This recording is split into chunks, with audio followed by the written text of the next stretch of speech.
Everybody loves to give or receive flowers. They smell great, they look great, and they're just a great gift for anybody. You may have received some from a friend, a family, or maybe a lover. But how much effort was put into these flowers? Do you give it to them how it was bought, or do you add your own little decorative and creativity into them? Now to the boys in this class, you can pull out a piece of paper, a sticky note, or in the palm of your hand and a pen, because some of you need improvement on your creativity and effort. Flowers for women. Women like flowers, but they love effort. Hope you see this, honestly. I love flowers. I have multiple bouquets hung up in my room for my boyfriend, and I've given many special bouquets away to special people in my life. I will show you how to make the perfect bouquet of flowers by showing you step by step how to pluck, cut, and fluff the flowers, how to wrap your flowers, and add creativity you can put into them. So, you might be wondering, why can't I just rip off the wrap and just do this? Well, one, it might look a little funny, the stems might be too long, and you're gonna make the other person do more work, and you don't want that. So what you're gonna need is flowers, brown paper, which I just chose a pre-cut Trader Joe's bag, elastics, scissors, ribbon, tape, and Sharpie. So the first thing you're gonna do is take the wrapping off. There should be this package called flower glue. You want to keep that. So I have the tip off. Right. So now you're just going to cut the elastics off and cut the plastic, because you're not going to need that.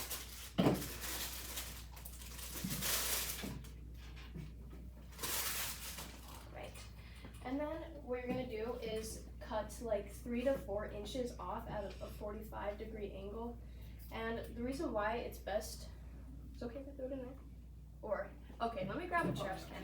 The reason why it's best to cut at a 45-degree angle is so that there's more surface area for the water to absorb into the flowers. So, just gonna do that. And also, when trimming flowers, when you put it in a vase, you want to make sure you keep them fresh by cutting or trimming the ends again every couple days. And then also, when they are in the vase, you want to make sure that, when they're in the vase, you want to make sure that the leaves aren't in there either, because if the leaves are sitting in the water can have this bad odor, and you can grow bacteria in there, which you don't want, and it can harm the flowers. So, you do not want that. I'll tell you a funny story. There was one time, y'all know Goose, he got me flowers after a dance competition, and he thought it'd be a good idea to have them sit overnight in a vase. And so when he gave it to me, the vase got kind of gross, because he didn't remove the flowers, not the flowers, the leaves sitting in the flowers. So that was not the best time for him, but it's okay. I still love them, and I still fix them up for him. Alright, now once you're done with that, you're just going to pluck off the excess, which, I mean, I guess there's not too much at the bottom, so you're just going to kind of go over that. You can pluck off any extra stems at the bottom, which usually I do, usually the ugly ones. You don't want ugly leaves or flowers or petals or anything like that. Usually I just kind of skip over it, if I'm being honest. Just gonna do that a couple times.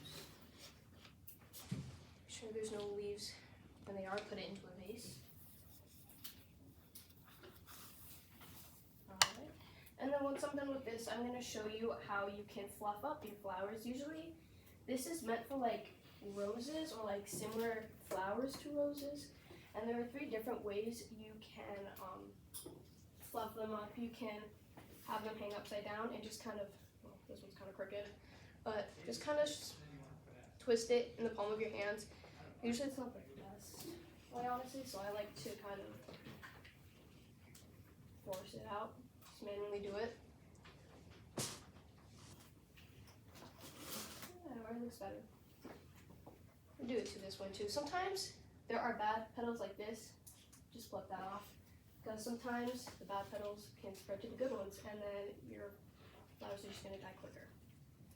Another way is, I don't really like to do this because I kind of find it a little personal, but blow into the middle, which is called the pistol.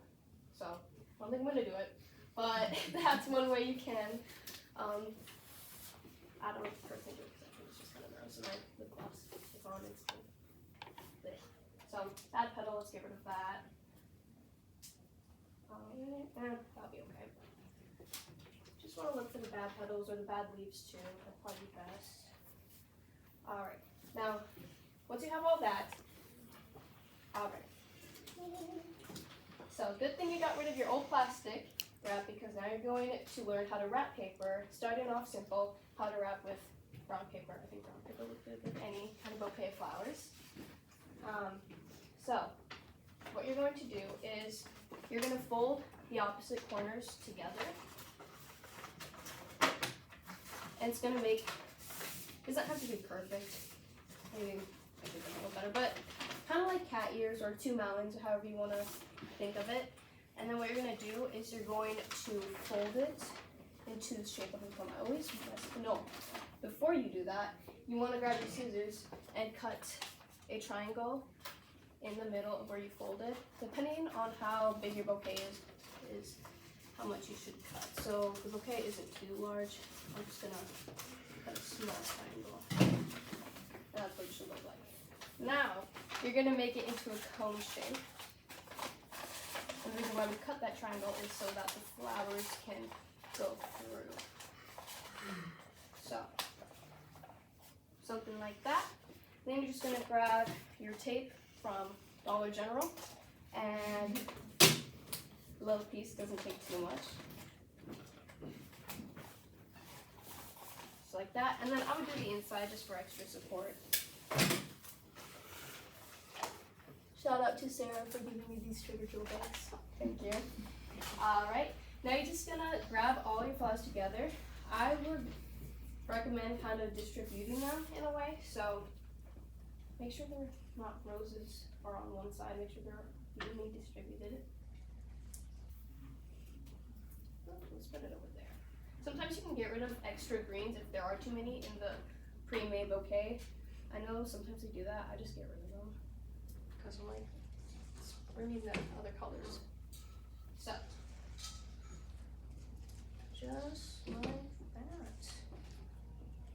Alright, now you're just gonna put the bouquets, the flowers through here, making sure you don't rip the bag, because sometimes it does that. Ooh, almost a perfect fit. It's a little wobbly, but that's okay. And then what I usually like to do, I should have done this before honestly, but I'll just tie an elastic around so the flowers stay together. And once you do this, you can fix any stems that might seem too long, which there are a couple. Try to hide that so your boyfriend won't see it. Something like that, yep. And then I'm just gonna kind of cut some extra. Oh, I'm so sorry, Hawkins. Sometimes you like to just jump out at you. It's not really fun. I got hit in the eye once already. It's not great. Okay. And then, if you want to add some decoration, grab some ribbon. It can be like shoulder length. Right, you're gonna cut that. Does that have to be at a 45-degree angle? Don't worry. Alright, and then what I usually like to do, because it doesn't like to stay sometimes, I'll add a little piece of tape and just kind of stick it on there. Flip it over. And now you're just going to tie a pretty bow. And if you don't know how to tie a bow, I would search it up then, because it's kind of neat. Oh, so pretty. See, and then maybe you can add a marker and write, little note. That's cute. Alright. I hope you enjoyed my demonstration and learned a few tips on tricks to bouquet making. I've shown you how to cut, pluck, and fluff flowers, and how to make the perfect bouquet of flowers in a pre-cut Trader Joe's bag. Now you are set to give out the best bouquet of flowers to your loved ones or partners. Thank you for watching and listening to my demonstration speech.